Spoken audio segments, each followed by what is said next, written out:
Salut à tous, aujourd'hui on se retrouve pour une nouvelle petite vidéo. Aujourd'hui je vous emmène faire le tour des champs pour vous montrer l'avancée des cultures. Donc ici c'était la parcelle de blé, vous pouvez voir. Donc j'avais fait la vidéo de déchômage. Et derrière il y a eu du moa qui a été semé, je vous mettrai une petite image, c'est une graminée qui était prévue d'être récoltée. Malheureusement avec les conditions le moa n'a pas pu être récolté. Du coup on le voit plus, il a gelé. Là on voit encore un petit peu de moa, il a gelé. Et les mauvaises herbes ont pris le dessus. Donc cette parcelle là il y a 8 hectares et ça passera en maïs cette année. Donc peut-être avoir un pâturage sur les mauvaises herbes, il n'y a pas grand chose. Et peut-être avoir un pâturage avant le maïs. Donc ici c'était là où il y avait le maïs, la parcelle de maïs. Donc là c'est... Alors elle est divisée en plusieurs parties. Donc là il y a l'étang. Ici c'est du lupin d'hiver. Donc vous pouvez voir qu'il n'a pas supporté l'eau, qui est pas top. Vous pouvez voir, on va rentrer si ça porte. Vous pouvez voir que là il n'y a plus de lupin, il n'y a plus rien. On voit il est complètement asphyxié par l'eau. Il est pas bon du tout. Après il est meilleur là-bas. Donc là on arrive un peu plus loin, là on voit qu'il est meilleur. Donc quelques mauvaises herbes. Du lupin qui n'a pas réussi à pousser là. Donc là vous pouvez voir, il a des belles feuilles. Donc voilà, pour le lupin qui reste, avec l'eau qui s'est pris dans la figure, il est quand même assez joli. Un rumex à côté.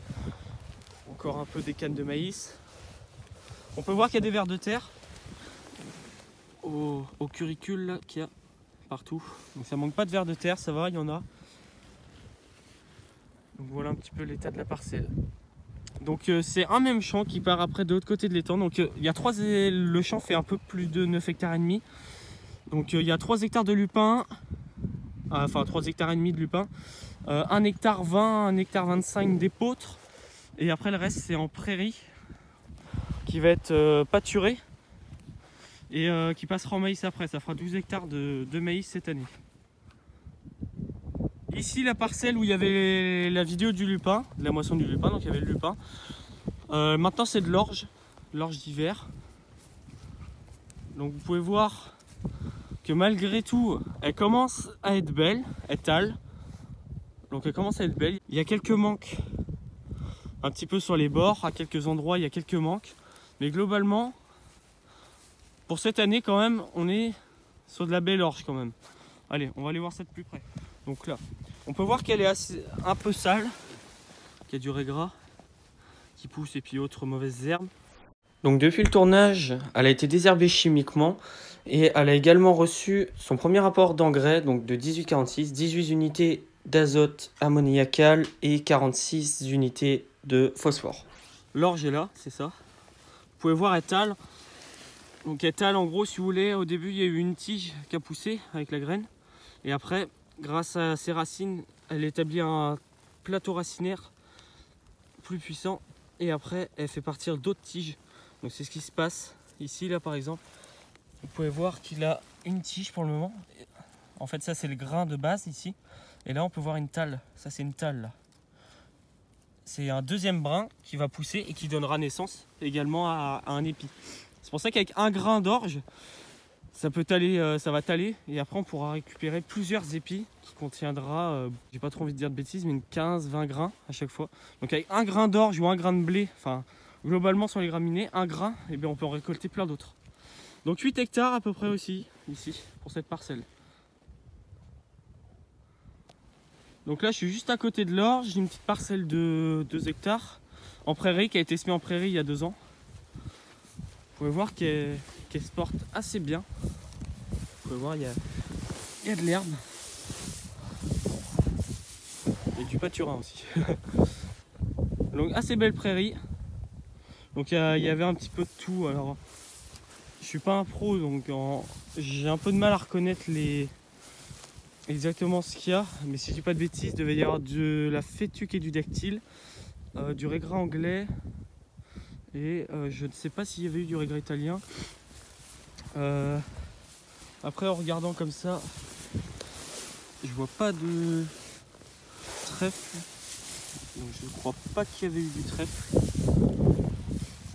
Je pense qu'il y a dû en avoir quand même un petit peu, mais on n'en voit pas du tout. Faut voir, on n'en voit pas du tout là, du trèfle. Donc assez belle prairie là, donc qui sera fauchée certainement. On l'avait fauchée cette année. Grosse zone humide là dans ce coin. J'avais mis une photo sur Instagram, donc j'ai de retirer le foin à la main. Et ici là aussi, là où je suis, c'est assez humide. Donc en général ici ça pousse très bien. Mais même en bas, elle est un petit peu moins belle la prairie, mais ça pousse bien. Donc là le lupin qui était là, sur la droite, au-dessus de l'étang. Ici c'est l'épeautre. Et là c'est la prairie. En régras italien et un peu de trèfle. Donc l'épeautre assez sale. Donc pareil que l'orge, l'épeautre et la prairie ont reçu leur rapport de 1846 et l'épeautre a aussi été désherbée. Beaucoup de mauvaises herbes. Sinon l'épeautre c'est comme l'orge, il est là, c'est ça. Le même principe que l'orge, ça va taler. Donc ça va être en autoconsommé sur la ferme. Je vous mettrai la vidéo normalement, si je vous l'ai mis, dans la vidéo de visite de l'exploitation des vaches laitières, on voit de l'épeautre. Donc ici il faudra un désherbage. Sinon après il tale bien. Malgré l'eau qu'il y a eu, il s'en sort pas trop mal. Ici magnifique prairie de trèfle et de régras italien. Très très belle prairie. Le régras italien ça marche souvent, il n'y a pas de problème avec ça. Donc 4 hectares environ, donc ils basculeront en maïs en mai-juin. Donc là on voit très clairement le trèfle qui est ici. Qui au passage on dit pas trèfle à 3 ou 4 feuilles, on dit trèfle à 3 ou 4 folioles. La feuille étant la totalité de la plante. Ceci. Donc là j'ai une feuille. Et juste ça là, c'est un foliole. Les pétales comme ça, c'est un foliole. Donc légumineuse, ça va fleurir. Enfin, normalement ça va fleurir. Et après ici on a le régras italien. Plante assez agressive, c'est celle que vous voyez en général. Vous voyez, ça fait des très beaux, ça fait beaucoup de rendement pour l'ensilage d'herbe. Donc là normalement, si je dis pas de bêtises, ça devrait être pâturé pour pouvoir faire place au maïs. Là on voit encore les résidus de canne de maïs.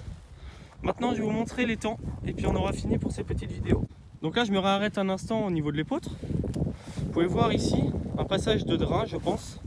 On en voit un autre là. Là où c'était plus sec, l'eau a mieux pénétré grâce au drain. Et on voit bien qu'il s'en sort beaucoup mieux. Donc là, excusez-moi pour le vent. Donc là, il y a le lupin, l'épeautre et prairie. Là, on voit bien, il faudrait qu'il fasse le focus. Là. Et ici, on a l'étang. Environ 30 000 m3. Ça fait 5 ou 6 ans qu'il a été créé. C'est la première année où il remplit. Vous pouvez voir, il est bien rempli. C'est la première année où il remplit. Avant, il arrivait un peu en dessous des espèces de genêts. Donc satisfait cette année, bien plein. Donc l'eau en fait, c'est l'eau de la pluie qui le remplit. Et également l'eau des drainages qu'il y a dans tout le champ. Également dans le champ du dessus, si je dis pas de bêtises. Donc là-bas où on était le mois. Là où il y avait le blé avant. L'eau arrive là, ici, à ce petit regard. Là. Et après, ça permet de remplir l'étang. Donc le drainage, pour ceux qui ne savent pas, c'est des tuyaux enterrés. Là, on les voit bien, ici. Des tuyaux enterrés, ça dépend, ça peut être de 60 jusqu'à 90 cm de profondeur. Des tuyaux, je vais mettre une petite photo. Un tuyau percé. Et le trop plein d'eau va atterrir dans les drains, dans les tuyaux. Et après, selon ce qu'on met comme circuit, l'eau par exemple va aller tout en bas. Donc là en fait ça récupère tous les drainages, donc pas ceux-là parce que là c'est trop bas, mais tous les drainages qu'il y a là, avec la pente et tout, hop, et des collecteurs, ça arrive dans l'étang, permet de concentrer. Toute cette eau là par contre elle est perdue. Donc voilà, j'espère que cette vidéo vous aura plu un petit peu. Je vous ai pas montré les prairies, c'est un peu plus loin, les prairies temporaires de pâture, les pâtures et puis les prairies qui serviront à faire le foin. Là je vous ai montré vraiment les cultures. Donc sur ce, je vous dis à bientôt et tchuss.